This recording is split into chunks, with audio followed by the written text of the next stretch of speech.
আসসালামু আলাইকুম বন্ধুরা, সবাইকে স্বাগতম আমার একটা নতুন ভিডিওতে। সৌদি আরবে ওয়াইফাই বন্ধ করার সঠিক নিয়ম কি? অনেকে আবার প্রশ্ন করেন, ভাই আমার নামে ওয়াইফাই আছে, অন্য কেউ কিনে ফেলছে, এখন এটা বন্ধ না করে আমি কি দেশে যেতে পারবো কিনা, আমাকে এয়ারপোর্টে আটক করবে কিনা, অথবা আমার সাথে রাউটার নাই, যে কিনছে তার সাথে আছে, এখন আমি এটা কীভাবে বন্ধ করবো? আবার অনেকে প্রশ্ন করেন, বন্ধ হলে আমি কীভাবে বুঝবো?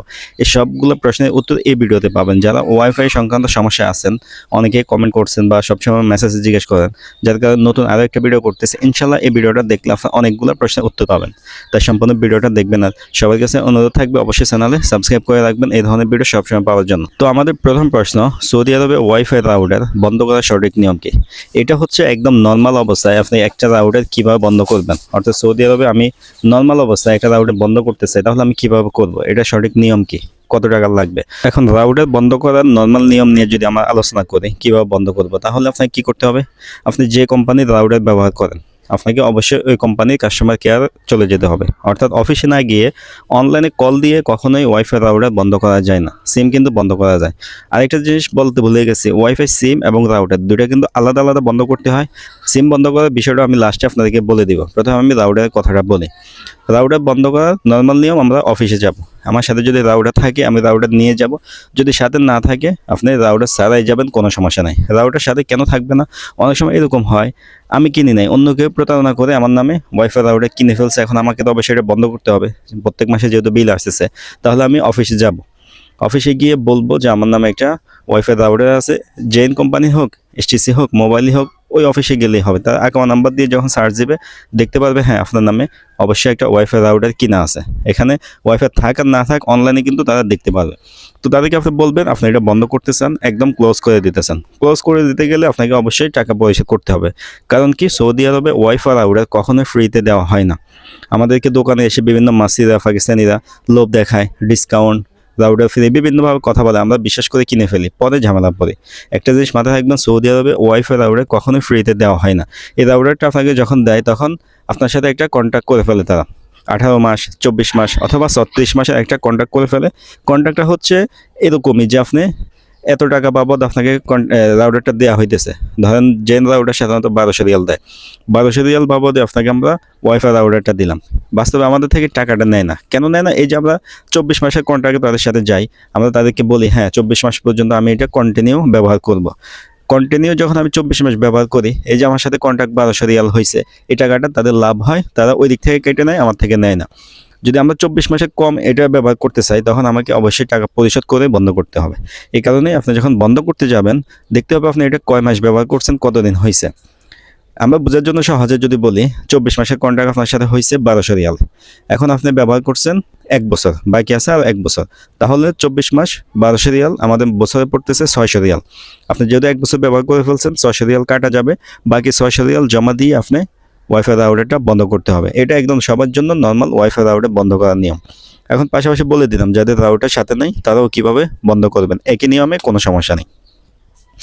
এখন সেকেন্ড প্রশ্ন আসবে যে ভাই টাকাটা আমরা কীভাবে পরিশোধ করব? কারণ টাকা পরিশোধ করতে গিয়ে অনেকে প্রতারণার শিকার হয়, ঝামেলা পড়ে বা বুঝতে পারে না।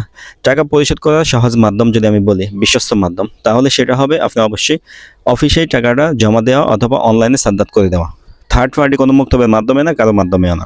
আপনি যেখানে যাবেন তাদেরকে যদি বলেন, তারাই টাকাটা নিয়ে নেবে। এইচটিসি না নিলেও জেন কোম্পানি বেশিরভাগ সময় টাকা নিয়ে নেয় আপনি যদি বলেন। আর যদি এরকম হয় যে অনলাইনে অভিযোগ করার পরে তারা বলে যে হ্যাঁ আপনার কাছে মেসেজ আসবে, তাহলে মেসেজের মধ্যে আপনি সাদ্দাত নাম্বার দেখবেন এবং কি কত টাকা বাকি ওইটাও সেখানে উল্লেখ দেখবেন। আপনি ওই সাদ্দাত নাম্বারে কারো মাধ্যমে এটা পেমেন্ট করে দিলেই আপনার ঝামেলা শেষ, আপনার আর কোনো ধরনের ঝামেলা হবে না ইনশাল্লাহ ফিউচারে। অর্থাৎ টাকা পরিশোধ করার সঠিক মাধ্যমটা আমি বলে দিছি, অফিসে ক্যাশ তাদেরকে দেওয়া অথবা আপনি অনলাইনে সাদ্দাত করা। ক্যাশ যখন আপনি তাদেরকে দিবেন, তারা কিন্তু আপনাকে অবশ্যই মানি রিসিট দিবে। জেন কোম্পানি হইলে ওই অফিসের একটা মানি রিসিট আপনাকে দিবে, আপনি ওটা সাথে রাখলে আপনি নিরাপদ। পরবর্তীতে কোনো ঝামেলা হইলে আপনি ওটা দেখালে ইনশাল্লাহ সমস্যার সমাধান হয়ে যাবে। তবে কখনোই এটা হয় না, টাকা দিলে তারা এটা অনলাইনে করে দেয়, 1-2 দিন পরে, 3 দিন পরে দেখবেন মেসেজ চলে আসবে। আর যদি অনলাইনে দিতে বলে আপনি অনলাইনে দিবেন। টাকা পেমেন্ট করার সঠিক মাধ্যম হচ্ছে এটা। অনেকে আবার থার্ড পার্টি কোনো মুক্তবের মাধ্যমে টাকা পরিশোধ করার চেষ্টা করে, ওইরকমও হয়, তবে ওইরকম করতে গেলে অনেক সময় ঝামেলা হয়, টাকাটা তারা আপনার সাদ্দাত করে না, রেখে দেয়, মেরে দেয়, তখন আমরা ঝামেলা পড়ে যায়, দ্বিতীয়বারও জরিমানা দিতে হয়। এই কারণে সব থেকে নিরাপদ হচ্ছে যে কোম্পানির আমি রাউটার বন্ধ করতেছি ওই কোম্পানির অফিসেই দেওয়া, অথবা তাদের দেওয়া মেসেজে সাদ্দাত নাম্বার থাকলে ওই মেসেজের মাধ্যমে সাদ্দাত করে দেওয়া। এই দুইটা হচ্ছে সঠিক নিয়ম। এরপরে প্রশ্ন আসে, ভাই আমি এই টাকা পেমেন্ট করছি, আমি বুঝবো কি করে যে আমার নামে ওয়াইফাইটা ক্যান্সেল হয়েছে? বোঝার প্রথম স্টেপ হচ্ছে আপনার কাছে মেসেজ আসবে। অবশ্যই আপনার কাছে মেসেজ আসবে যে এখানে কিন্তু লেখা থাকবে না আপনার নামে ক্লোজ হয়েছে, কিন্তু তারা আপনার মেসেজে লিখে দিবে হ্যাঁ আপনি এত টাকা জমা করছেন, কোম্পানি এত টাকা পাইছে, ইনবাউসের স্লিপ আপনাকে দিবে। এই দুটো পাওয়ার পরে আপনি বুঝবেন যে হ্যাঁ আপনার নামে রাউটারটা বন্ধ হয়েছে, ক্লোজ হয়েছে, এখন আপনার নামে কোনো রাউটার নাই। অর্থাৎ মেসেজের মাধ্যমে আমরা বুঝতে পারবো। মেসেজের মধ্যে যদিও লেখা নাই রাউটার বন্ধ হয়েছে, যখন কোম্পানি বুঝবে টাকাটা আপনাকে মেসেজ দিবে, এত টাকা কোম্পানি বুঝে পাইছে, আপনি যত টাকা সাদ্দাত করছেন, ইনভয়েস আপনাকে স্লিপ দিবে, তখন আপনি শিওর হন যে হ্যাঁ আপনার নামে ওয়াইফাই রাউটারটা ক্যান্সেল করা হয়েছে। এরপর আপনি যদি চেক করতে চান, আপনার যদি জেইন অ্যাপস থাকে, জেইন অ্যাপসের মাধ্যমে আপনি দেখতে পারবেন, এবং কি সিএসটি অ্যাপসের মাধ্যমে আপনি চেক করতে পারবেন। ওখানে আপনার নামে কয়টা সিম আছে বা রাউটার আছে এগুলো থাকলে আপনি সেখানেও চেক করতে পারবেন। তবে মেসেজ হলে আসলে ইনভয়েস স্লিপ দিয়ে দিলে ইনশাল্লাহ আর কোনো সমস্যাই নাই, 100 নিরাপদ থাকেন। আপনার টাকা পেমেন্ট হয়েছে, আপনার নামে ওয়াইফাইটা ক্যান্সেল হয়েছে। আশা করি এটাও বুঝতে পারছেন। এরপরে প্রশ্ন আসে, আমার নামে অন্য কেউ ওয়াইফাই কিনে রাখছিল, এটা আমি ব্যবহার করি না, এখন আমি চাইছে ধরা দিয়ে বা এক্সিট নিয়ে দেশে চলে যাইতে, আমি কি চলে যাইতে পারবো নাকি এগুলো ক্যান্সেল করতে হবে? এই বিষয়ে আমি আপনাকে বললে একটু ক্লিয়ার করে বলতে চাই। আপনি যখন দেশে যাবেন তখন আপনার এই ওয়াইফাই রাউটারটা কোন অবস্থায় আছে আপনি ওইটা আগে দেখতে হবে। কোন অবস্থায় বলতে কি, এমন হইতে পারে সে কিনে কয়েক মাস ব্যবহার করছে, বিলও দিছে, অথবা 1-2 মাস ব্যবহার করছে, বিল জমা হয়ে আছে, এখনও বিল দেয় নাই, আপনি ওই অবস্থাতে দেশে আসতে চান। যদি এরকম হয় শুধু বিল বাকি, এখনও পর্যন্ত কোম্পানির পক্ষ থেকে আপনার কাছে কোনো কল মেসেজ আসে নাই, আপনার নামে কোনো বন্ড ইস্যু হয় নাই, তাহলে আপনি ইনশাল্লাহ নিরাপদে এক্সিট নিয়ে দেশে চলে আসতে পারবেন। কোনো সমস্যা হবে না, আপনার নামে 10টা ওয়াইফাই থাকলেও কোনো সমস্যা নেই। কিন্তু সমস্যা হবে কখন, যখন জেন কোম্পানি আপনাকে কল মেসেজ দিবে, অর্থাৎ দীর্ঘদিন বিল বাকি থাকার কারণে আপনি এটা রিপ্লাই দেন নাই, আপনার বন্ড ইস্যু হয়ে গেছে, আপনার আপসিতে ট্রাভেল সাসপেনশন এসে গেছে, ট্রাভেল ব্যান হয়ে গেছে, তখন আপনি চাইলেও আর এক্সিট নিয়ে দেশে আসতে পারবেন না। আশা করি আপনি বুঝতে পারছেন। এখন আপনি যদি এই ধরনের সিদ্ধান্ত নেন চলে আসবেন, তাহলে আপনাকে তখন চেক করতে হবে আপসিতে গিয়ে ট্রাভেল ব্যান আছে কিনা, অথবা নাফিদে গিয়ে আপনার নামে কোনো ধরনের বন্ড আছে কিনা। যদি দেখেন যে বন্ড আছে, বন্ডটা কী জন্য এটা দেখবেন। আর যদি দেখেন যে এখনও বন্ড ইস্যু হয় নাই, শুধু রাউটার আছে, এই কন্ট্রাক্ট আছে, এবং কি আপসিদের মধ্যে কোনো ধরনের ট্রাভেল সাসপেনশন অর্থাৎ ট্রাভেল ব্যান হয় নাই, তাহলে আপনি দ্রুত সময় এক্সিট নিয়ে দেশে চলে আসেন, ইনশাল্লাহ কোনো সমস্যা হবে না। আর যদি দেখেন যে বন্ড ইস্যু হয়ে গেছে, ট্রাভেল ব্যান হয়ে গেছে, তাহলে অবশ্যই আপনি এই টাকা যেমনি হোক জরিমানা দিয়ে পেমেন্ট করে এরপরে বাংলাদেশে আসতে হবে, নাহলে আপনি আসতে পারবেন না। আকামা থাকলেও কোম্পানি আপনাকে এক্সিট লাগাই দিতে পারবে না।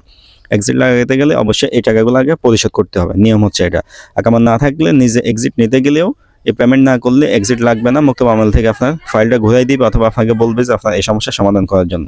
এ হচ্ছে কথা, আশা করি বুঝতে পারছেন। এরপরে প্রশ্ন আসে, ওয়াইফাইতে তো আমরা সিম ব্যবহার করি, রাউটার আলাদা, সিম আলাদা, এখন সিম কীভাবে বন্ধ করতে পারি? দেখেন, সিম বন্ধ করার জন্য অফিসিয়াল যাওয়ার দরকার নেই, অনলাইনে কল দিয়ে কথা বলে বন্ধ করা যায়। সিমটা বন্ধ করা খুবই সহজ। আর এই সিম বন্ধ করার সময় যদি কোনো বিল বাকি থাকে, অবশ্যই বিলটা দিয়ে দিতে হবে। যখন আপনি কল দিবেন হেল্পলাইনে, তারাই বলে দিবে, আপনার কাছে মেসেজ পাঠিয়ে দিবে, আপনি সাদ্দাত করলে সিম অফ হয়ে যাবে, অথবা অফিসে গিয়ে আপনি বলে বন্ধ করতে পারেন। অর্থাৎ সিম বন্ধ করা রাউটার থেকে সহজ। সিমটা অনলাইনে কল দিয়েও হেল্পলাইন থেকে বন্ধ করা যায়, অথবা আপনি কাস্টমার কেয়ার থেকেও বন্ধ করতে পারবেন। আর রাউটারটা শুধুমাত্র কাস্টমার কেয়ারকে বন্ধ করতে পারবেন, অনলাইনে বন্ধ করার কোনো সিস্টেম নেই। আশা করতেছি রাউটারের বিষয়ে আপনারা অনেকগুলো প্রশ্নের উত্তর পাইছেন। আমার কাছে যেগুলো জরুরি মনে হয়েছে আমি এগুলো নিয়ে আলোচনা করছি, অর্থাৎ রাউটার কিভাবে বন্ধ করব, সঠিক নিয়ম কি, এবং কি টাকা কিভাবে পেমেন্ট করব, আর রাউটারটা আমার নাম থেকে ক্যান্সেল হয়েছে কিনা, আসলে বন্ধ হয়েছে কিনা, এই বিষয়ে আপনি কীভাবে বুঝবেন আপনাকে ধারণা দিয়ে দিছি। দ্বিতীয়ত, আপনি দেশে চলে আসতে চাইলে যদি আপনার নামে রাউটার থাকে, বিল বাকি থাকে, তখন আপনি আসতে পারবেন কিনা, কোন অবস্থায় থাকলে আসতে পারবেন, এই বিষয়টাও বোঝানোর চেষ্টা করছে, এবং সিমটা কীভাবে বন্ধ করবেন এটাও আপনাদেরকে বলে দিছি। এখন অনেকে প্রশ্ন করেন পাশাপাশি, ভাই এমন কোনো সিস্টেম আছে যে টাকা ছাড়া আমাদের রাউটারটা বন্ধ করার মতো? দেখেন, এটা অফিসিয়াল একটা ব্যাপার, তাদের একটা রুলস আছে, রুলসের বাইরে গিয়ে আমরা কথা বলতে পারি না, কোনো নিয়মও বলা যায় না। তবে বাস্তবতা হচ্ছে ভিন্ন। যদি কোম্পানি চায়, অফিসে কোনো স্টাফ চায় বা কেউ চায় কোম্পানি, সে চাইলে আপনার নাম থেকে এই রাউটারটা বিনা টাকায় ক্যান্সেল করে দিতে পারবে, সিস্টেম আছে। এটার প্রমাণ আমি পাইছি, যার কারণে আপনাকে বলছে। তবে এটা আমি বলবো না যে আপনি এটা করেন, আর এটা সবাই করতেও পারবেন না। যদি কারো এরকম ক্লোজ কোনো লোক থাকে, কোনো সৌদি থাকে, জেন কোম্পানি, মোবাইল কোম্পানিতে চাকরি করে, তারা চাইলে হয়তো বা সিস্টেম করে দিতে পারবে। সেটা হচ্ছে আপনার এক্সপেক্টর, সেটা নিয়ে আমরা কথা না বললে হবে। নর্মাল নিয়মগুলো আপনাদেরকে আমি বলে দিছে। আশা করি আপনারা এখন বুঝতে পারছেন। এখন যদি আপনার আশেপাশে কাস্টমার কেয়ার না থাকে, অফিস না থাকে, দূরে হইলেও আপনাকে যেতে হবে। আপনি কারোর মাধ্যমে অনলাইনে কল দিয়ে কখনোই রাউটার বন্ধ করতে পারবেন না। এখন আপনি কিনেন বা অন্য কেউ কিনুক, যেই কিনুক, আপনার নামে যদি রাউটার থাকে এটার বিল আপনাকেই দিতে হবে, অন্য কেউ দিবেও না। কে প্রতারণা করে কিনছে কোম্পানি এটা দেখবেও না। আপনি সময় মতো পরিশোধ না করলে বন্ড ইস্যু হবে, আপনার নামে মামলা হবে, পরবর্তীতে আপনার নামে ট্রাভেল ব্যান হয়ে যাবে, কখনোই আর দেশে আসতে পারবেন না এই টাকা দেওয়ার আগে। অবশ্যই টাকাটা দিয়ে দিবেন। আর বিলের বিষয়টা একটু ধারণা দিয়ে দেয়, বিলটা প্রত্যেক মাসে দিতে হবে, এটা বাধ্যতামূলক না। ইচ্ছা করলে আপনি 2 মাসের বিল একসাথেও দিতে পারবেন, অথবা 2 মাসের বিল ভাগে ভাগেও আপনি 2বারও দিতে পারবেন। এই ধরনের সিস্টেমও আছে, এটা হয়তো অনেকেই জানেন না। বিল নিয়েও ভয়ের কিছু নাই। তবে সর্বশেষ কথা হচ্ছে, সৌদি আরবে কোনো কোম্পানির ঝামেলা, এটা আসলে বড় কোনো ঝামেলা না। এটা কিস্তির হোক, নোনের হোক, জেন কোম্পানি হোক, মোবাইল কোম্পানি হোক, এগুলা বড় কোনো ঝামেলা না। এগুলা হচ্ছে টাকার ঝামেলা। আপনি কোনো কিছু নিয়েছেন, পরিশোধ করতে পারেন নাই, তারা বন্ড ইস্যু করে দিছে। 1 বছর পরে হোক, 2 বছর পরে হোক, টাকাটা যখন দিবেন দেখবেন যে আপনার নাম থেকে বন্ড ক্যান্সেল হয়ে যাবে, ট্রাভেল ব্যান উঠে যাবে, আপনি আসতে পারবেন। ভয়ের কোনো কারণ নেই। কিন্তু কোনো ব্যক্তি যদি আপনার নামে মামলা করে, এটা হচ্ছে ভয়ের কারণ। কারণ ওই ব্যক্তি মারাও যেতে পারে, অথবা ওই ব্যক্তির সাথে আপনার যোগাযোগ নাও থাকতে পারে, পরবর্তীতে আপনি তারে ছাড়া কিন্তু ওই বন্ডটা উঠাইতে পারবেন না। এই কারণেই কোম্পানি কোনো বিষয় হলে ভয়ের কিছু নাই। আপনি যাচাই বাছাই করে আর কথাবার্তা বলে টাকা পয়সা জমাইয়াও এটা সমাধান করতে পারবেন। আপনারা নির্ভয়ে চলতে পারেন, ভয়ের কিছু নেই। তো ভিডিওটা শেয়ার করে দিবেন। আর ওয়াইফাই রাউটারের ব্যাপারে আরও কোনো কিছু জানার থাকলে অবশ্যই কমেন্ট করতে পারেন, অথবা মেসেজ করলে ইনশাআল্লাহ আপনাদেরকে সঠিক তথ্য দিয়ে সহযোগিতা করার চেষ্টা করব। সবাই ভালো থাকবেন, সুস্থ থাকবেন। দেখা হবে নতুন ভিডিওতে। আজকে এই পর্যন্তই। আল্লাহ হাফেজ।